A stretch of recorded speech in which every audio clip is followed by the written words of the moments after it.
heartbreak, hope, and plenty of drama. These novels deliver everything we love about a good story. Great characters and twists that'll keep you hooked till the very last page. My name is Raquel. Welcome and welcome back. So today I'm going to be reviewing four books. Two I've read recently, and two books that I read a little while ago, but they are so good I could not pass them up. So let's go ahead and get started. We're going to start out with 7 Minutes in Heaven by L. Kaysen. It is on Kindle Unlimited. So 7 Minutes in Heaven. Have you guys ever heard or played this game, 7 Minutes in Heaven? I have never heard of it. It could be due to my age, possibly, but never heard of it. Anyways, so you got a bunch of friends, they're teenagers, high schoolers, and they're having a party. At this party, they are going to play this game called 7 Minutes in Heaven. So, Casey and Talia are friends. This is two of the girls that are at the party. So it's three girls and four boys. Obviously, you need an even number of boys and girls to play, and they're missing a guy. So one of the guy whose house it is that they're having the party, he decides he's going to call his brother down so he can play. Now, in this game, what they do is you take your partner in the closet and you kiss or whatever for 7 minutes. And so he decides to call his brother down. His brother comes down. His brother's 19 years old. The brother's name is Liam. So they come down, they play this game. So from them playing this game, um, Talia and Liam actually start to kind of hang out a bit. And then Casey and Kirik start to hang out. I like that name, Kirik. That's such a cool name. Reminds me of the coffee maker, but it's spelled differently. Anyway, yeah, so these two wind up being couples. And so Talia is a good girl. She is doing really well. She's on her way to college. I mean, she's just basically your everyday good girl. Lim, on the other hand, he is the neighborhood bad boy. He's an up and coming D boy, and he's, you know, on his way to the top. Um, Kirik is his homeboy, and so they hang out together, so they run in the same circles. I think Kelsey is just your average girl. She's just not so, they don't portray her as so much as being as good a girl as they do for Talia. So these two couples start to hang out and get together. And so it's two books. And the first book is kind of more about Liam and Tila. And so they are together and well, they're not really together initially. What happens is that, you know, they're getting to know each other and whatever. Talia is a good girl. She hasn't done anything. And so she is letting him know where she stands. And as they're getting to know each other, he's starting to like her and wants to see where it'll go. So they decide to start dating. And she's getting closer to him and wanting to move things forward. However, he's young, but he's older than her, and he knows that she might not be ready for the kind of things that he's into or even the lifestyle that he's living. They're not equal in that sense. And so they kind of go through that part of the relationship, which is cool. And it's kind of predictable because I feel like I've um, talked about a different book with that same kind of thing happening. And then Kirik and what's her name, Kelsey. So they're together. They don't mention Kirik and Kelsey a whole lot. So they're having this relationship and they're going back and forth, and he's a cheater, and all these little different things. But then they wind up getting to a point where they are together. They're good. They're together. All the foolishness has stopped and they're good. But somebody from his past and a situation arises that Kelsey just does not think that she can handle. But at this point, Kirik is in love and he is willing to go the lengths to keep her and keep this secret from her. But I hate the fact that he feels like he needs to try and trick her in order to keep her, because that doesn't work out. With Talia and Lim, Talia is going to be going to college, and so she always wanted to go, out of state and just do this whole thing, and now it's coming up time for her to go to college, and she's like saying, well, I think I'm just going to stay here. And her father, her mother, even Lim, everybody knows it's because of Lim, and Lim doesn't want her to do that, so he does something to push her away. And so he, just wants the best for her, and I really like the fact that he wants the best for her. He's good to her in that sense. And it's kind of a fairly short story, even though there are two books. But the basic gist of it is that something happens between Kelsey and Kirik that is making Kelsey want to leave, and Kirik is doing everything he can to keep her. And the thing with Talia and Liam is that, he pushed her off so that she can go and be great. But now that she's back, he is doing everything he can to get her back. But she's been gone for 4 years, so she kind of like, yeah, no, thank you. But I did like the book. I wouldn't say it's a 5 star, nothing like that. I guess I would get maybe a 4, I guess, because it's not a bad story. It is a little predictable, but it is fast paced enough to keep my attention. Because if it's not, I will DNF. I do not have time to just sit around and wait for a book to get good. You need to catch my attention in the beginning, and that it did do. So that was great. And again, that was 7 Minutes in Heaven by L. Kaysen.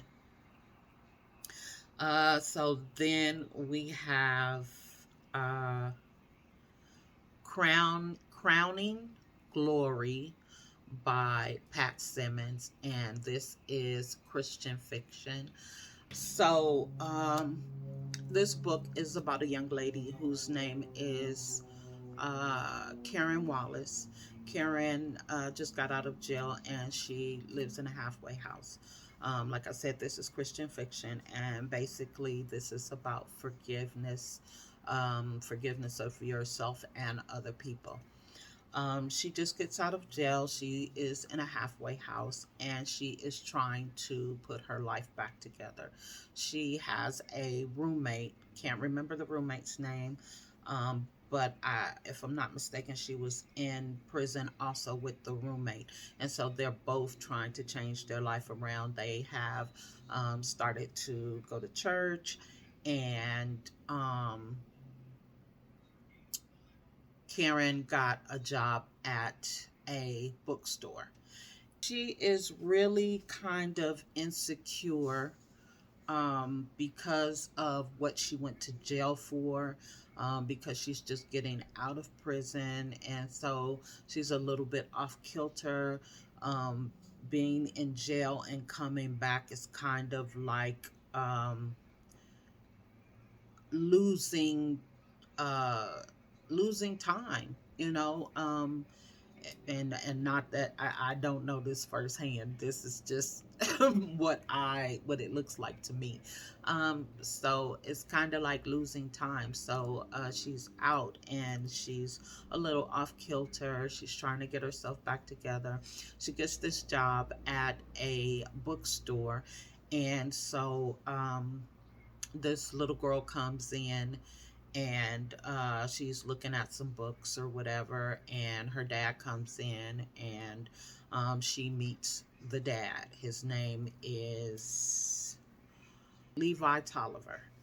And so Levi comes in and he sees her, talking with her daughter and reading books. And he likes what he sees. So Levi is a single dad. Um, Something happened to his wife, and so now it's just him and his daughter. And he has an extended family. He has his sister-in-law, his mother, and I think he has a couple brothers. This is a series. I want to say it's about 4 or 5 books. I do not believe that you have to read every book to understand what's going on. Um, and that's just my opinion, although I have read all the books, but I don't think that you have to. Crown and Glory is a book all by itself, but if you want to know what happens to Levi and his brothers and all those people, that's there. Anyway, so he likes what he sees because he lost his wife, and so his main priority has been his daughter. So to see someone that his daughter likes, who is caring and all these different things, he he's attracted to her. And so they are starting to get to know each other because they do go to this bookstore kind of often. And so he asks her out, and she kind of tells him no or whatever. And she catches the bus to work and all these things. And so he starts to try and help her, but she's holding back. Like, she doesn't want him to know that she lives in a halfway house. She doesn't want him to know that she was in prison. She doesn't want him to know why he was in prison. And what happened with him is that his wife died. I believe she was in a car accident with a drunk driver. He has not quite forgiven the drunk driver. And I believe he told her to go to the store or something. So he needs to forgive himself because he feels like his wife dying is partially his fault. Um, that part of these two things that I'm telling you about, Levi and him losing his wife and her getting out of jail, is not the main story. That is what is so great about this book for me, is because that is a story in itself. Her getting out of jail, him losing his wife, is another story in itself. And then you've got the real story that actually comes after that, because they are now getting to know each other. And so as they're getting to know each other and he's finding out her story, he's being helpful, he's being gentlemanly. This is the kind of guy, if you want a book boyfriend, this is the one. I mean, you know what I'm saying? He is so kind and so considerate, and he is so gentlemanly. Like, he doesn't want her to catch the bus, so he comes and picks her up. And she feels some kind of way because she doesn't have anything to offer him. But he's okay. He doesn't need her to offer him anything. He just wants her to be safe. And like, that is what I mean by, a real book boyfriend, because this guy is, yeah, he's Christian. So everything that he's doing is based on his Christian values. And it is really, really a good story. As the story goes on, of course, her life progresses. She gets out of the halfway house, and she is really living real life. And he eventually finds out why, she went to jail, and that she was in jail, and all these different things. It is a wonderful story. Later on in the book, her roommate, while she's in the halfway house, has a boyfriend, and they have a really great relationship. I like the relationship between them. But Karen and her roommate, they are always talking about opening a business, and they are they do hair. So I think the one girl does her makeup and she does the other girl's hair, or maybe they both do it to each other. But they talk about opening a business. And mind you, because they've been in prison, um, it's mostly kind of just talk, you know what I'm saying, what you would like to do.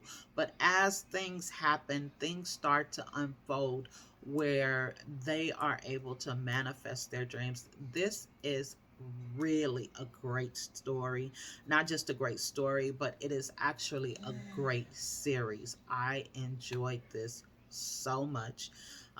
It is called Crowning Glory. Um, I thought it was Crown and Glory, but it's Crowning Glory. Again, it is by Pat Simmons and it is on Kindle Unlimited. So the next book is called Even When It's Wrong. And this book is by Nicole Jackson. Now, Nicole Jackson, it is also on Kindle Unlimited.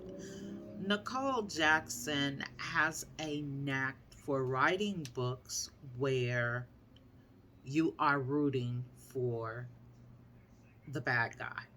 Like, I don't know how she does it. For some reason, every time she writes a book, I am rooting for the bad guy.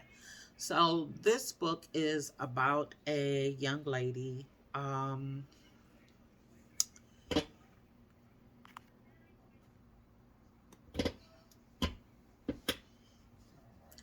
Okay, so the next book is called The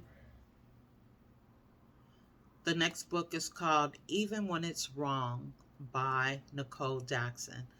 Nicole Jackson is one of my favorite authors, and she has a knack for having me root for the bad guy. Like, not just in this book, it's been a couple of books where I find myself rooting for the bad guy. Um, so this book is about a girl named Maya. So Maya is a teenager. She is, I think the book starts out, maybe she's about 15, 16 years old. Maya lives with her mom, and her mom is kind of a party girl, I guess you could say. She Yeah, she's a party girl. She's a nice looking lady based on the description that they give. And she has this friend that she hangs out with, and they go gambling and drinking, and they sit around and kind of party together. And so Maya is this young teenage girl whose mom is always out and about doing her thing, and she kind of just leaves Maya to herself. She doesn't make sure that Maya has what she needs as far as food or clothes or anything like that. Everything is just kind of like the bare minimum is what she does for Maya. So, because of that, it kind of makes you feel for Maya. And so, the mom goes out to hang out with one of her friends, and these ladies, I want to say they're probably in their 30s. The two ladies are in their 30s, or maybe Maya's mom is in her 30s and her friend is a little bit older. I want to say she's white. Is she white? I don't know. But I know she's a little bit older. She's not what they would consider as beautiful. They don't paint her as being beautiful in the story. She's got this young boyfriend that she kind of takes care of. He uses her car. She gives him money. They, sit around and party together. And so one day, the mom goes over to her friend house. They're partying, and this guy who gets out of jail, who's the friend to, so the we're just gonna get these people's names because I can't remember the name of anybody other than Maya. So Maya's the daughter. We're gonna call her mama Keisha, and her mama's friend, we're gonna call her Kim. And so Kim has a young boyfriend. We're going to call him Jim. And Jim's got a friend who just got out of jail. His name is Quan. So Quan is living with so he comes in and they're partying. He really doesn't want to because he just got out of jail. So he really just kind of want to relax or whatever. But he just got out of jail. He don't have nowhere to go. And where he do have to go is there and they're partying. He don't want to be there, but he don't have no choice. So, they all sitting around partying or whatever. And so Maya's mom, Keisha, she starts, singing and doing her thing. And I guess trying to seduce the guy basically from what I could tell. The guy is young and he doesn't have anything. And so she goes home with him. And from the day he goes home with her, he literally just starts living at their house. Now, this is a young guy that Maya had actually seen like a day or two before at the store, and she thought he was handsome. And when Maya wakes up in the morning, she comes out, she goes to the bathroom, and she bumps into this guy, just some random guy that she's seen at the store yesterday or day before yesterday, is now in her house and has slept with her mom. So that kind of gives you an idea of the type of mom she is and the kind of things that Maya probably has to live with. So Quan kind of looks at her or whatever, and they recognize each other. They have some little short little conversation, some little snappy something she says to him or whatever. And the so he goes back, and so he was going to the bathroom, and he goes back to the room, and she's like, what happened? He's like, oh, your daughter's in the bathroom. And so she's like, oh, Maya, bring your butt out of there and let him use the bathroom. And just like real crazy, like girl, you tripping. This girl is getting ready for school, and she's telling her daughter to come out of the bathroom and let this man use the bathroom. um First of all, he should have never been in the house. But secondly, bro would have to go pee outside or something if my child is getting ready for school. But like I said, he would have never been in the house in the first place. But that's just me. Anyway, so it kind of shows you the type of relationship, the type of mom she is. And she comes out, and when she gets ready for school, she's got on these huge oversized clothes. She's got on this huge t-shirt, and she just really kind of looks a mess, but she puts herself together as best she can. Being like a junior or a senior in high school, that's around the time where young girls really kind of start to get to know who they are, what they like, what they don't like, how to dress, maybe a little makeup, doing your hair, stuff like that. But she doesn't allow Maya to do any of that stuff because she says that she doesn't want anybody to look at Maya.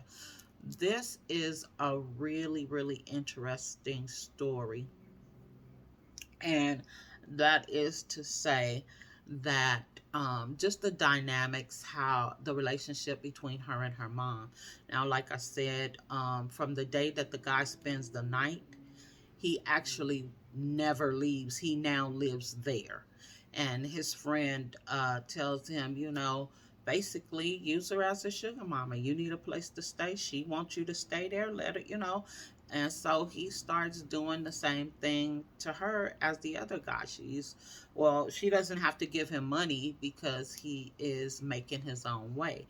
But he's using her car. He's living in her house for free. Like the mom will cook dinner and cook for her and him and tell Maya to make some noodles, or, just little weird stuff like that. So as the story goes on, you'll see that the dynamics change because he's looking at her like, no real man is going to be okay with watching you mistreat your child. How can you mistreat your child and treat me better, and you don't even know me? Like, you just met me and you're treating me like a king, and you're treating her like, the stray dog off the street.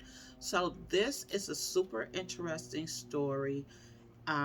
Just how it unfolds, and it goes on, I don't want to give too much of the story away, but just everything that happens in the story is a progression of what I just told you.